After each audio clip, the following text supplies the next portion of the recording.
അധ്യായം 18 1 മുതൽ 13 വരെയുള്ള വാക്യങ്ങൾ. പുരോഹിതരുടെയും ലേവ്യരുടെയും ഓഹരി. പുരോഹിത ഗോത്രമായ ലേവിക്ക് ഇസ്രായേലിൻ്റെ മറ്റു ഗോത്രങ്ങളെപ്പോലെ ഓഹരിയും അവകാശവും ഉണ്ടായിരിക്കുകയില്ല. കർത്താവിൻ്റെ ദഹനബലികളും അവിടുത്തെ അവകാശങ്ങളുമായിരിക്കും അവരുടെ ഓഹരി.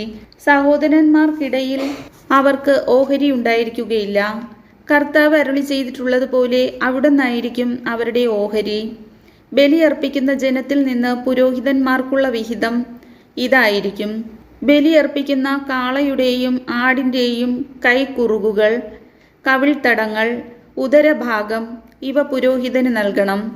ധാന്യം, വീഞ്ഞ്, എണ്ണ ഇവയുടെ ആദ്യഫലവും ആടുകളിൽ നിന്ന് ആദ്യം കത്രിച്ചെടുക്കുന്ന രോമവും അവന് കൊടുക്കണം. നിങ്ങളുടെ സകല ഗോത്രങ്ങളിലും നിന്ന് തൻ്റെ മുന്നിൽ നിൽക്കാനും തൻ്റെ നാമത്തിൽ ശുശ്രൂഷ ചെയ്യാനും അവനെയും അവൻ്റെ പുത്രന്മാരെയുമാണല്ലോ എന്നേക്കുമായി നിന്റെ ദൈവമായ കർത്താവ് തിരഞ്ഞെടുത്തിരിക്കുന്നത്. ഇസ്രായേൽ പട്ടണങ്ങളിൽ എവിടെയെങ്കിലും താമസിക്കുന്ന ഒരു ലേവ്യൻ കർത്താവ് തിരഞ്ഞെടുക്കുന്ന സ്ഥലത്ത് വരാൻ ആഗ്രഹിക്കുകയാണെങ്കിൽ വന്നുകൊള്ളട്ടെ. കർത്താവിൻ്റെ സന്നിധിയിൽ ശുശ്രൂഷ ചെയ്യാനായി നിൽക്കുന്ന സഹോദര ലേവ്യരെ പോലെ അവനും നിന്റെ ദൈവമായ കർത്താവിൻ്റെ നാമത്തിൽ ശുശ്രൂഷ ചെയ്യാം.